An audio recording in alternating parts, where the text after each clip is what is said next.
Hi, Paul here, and we're talking about Bohemian Rhapsody from 1975.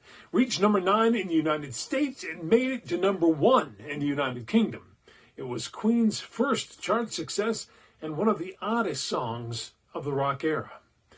The band's lead singer, Freddie Mercury, he wrote it, and it's a very colorful song, a lot of layers to it. And it mixes harmonies, rock, opera, and a whole lot more to get a unique sound that is a mix that has not really been equal before or since. It's quite a hodgepodge. Somehow this song, for the most part, has avoided that novelty label, which you want to stay away from, unless you're Weird Al. Anyway, it got its big rebirth when it was featured in the 1992 film Wayne's World. The guy singing it in the car. Meanwhile, scholars and theologians have spent decades trying to decide what this song is about. What does it mean? Well, the answer, maybe a lot, or maybe nothing. As I said, it's a hodgepodge potpourri mix.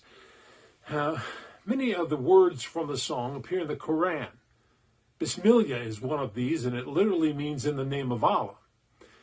Now, the word Scaramouche means a stock character that appears as a boastful coward. Beelzebub, that's also in the song, and it's one of the many names given to the devil. So, Mercury's parents were deeply involved in Zoroastrianism, and those Arabic words do have a meaning in that religion. His family grew up in Zanzibar, but was forced out by the government when it got upheavaled in 1964, and then they moved to England. So, somehow that all ties in. Some of the lyrics could be about leaving his homeland behind in that regard. Mercury claimed that the lyrics were nothing more than, quote, random rhyming nonsense. Right. When asked about it by his friend Kenny Everett, who was a London DJ, Mercury also had said it's a mix of a bunch of pieces of other songs he wrote but never finished. Now, Galileo is in there a lot. Galileo, Galileo, Galileo, you've heard it. Yeah, it's might have been written into the lyrics for the benefit of the band's guitarist, Brian May. He was a big astronomy buff. And Galileo, again, as you probably know, is a famous astronomer known for being the first to use a refracting telescope. Show off.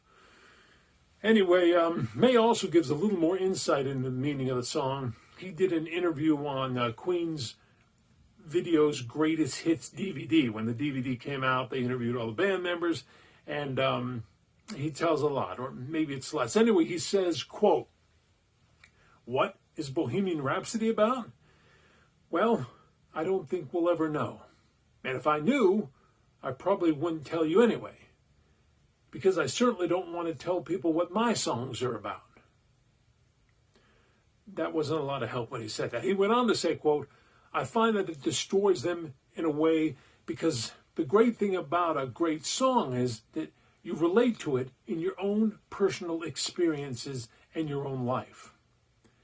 He also went on to say, "I think that Freddie was certainly battling with problems in his personal life, which he might have decided to put into the song himself." It kind of makes sense when you think about the wording.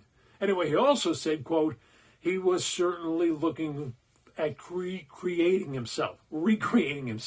But I don't think at that point in time it was the best thing to do, so he actually decided to do it later.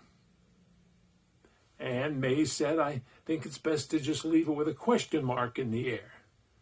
Okay, that didn't help much. So I guess we're left with a question mark in the air. Random rhyming nonsense is what we're going to have to go with here, I guess. You know, it certainly wouldn't be the first song constructed of meaningless lines.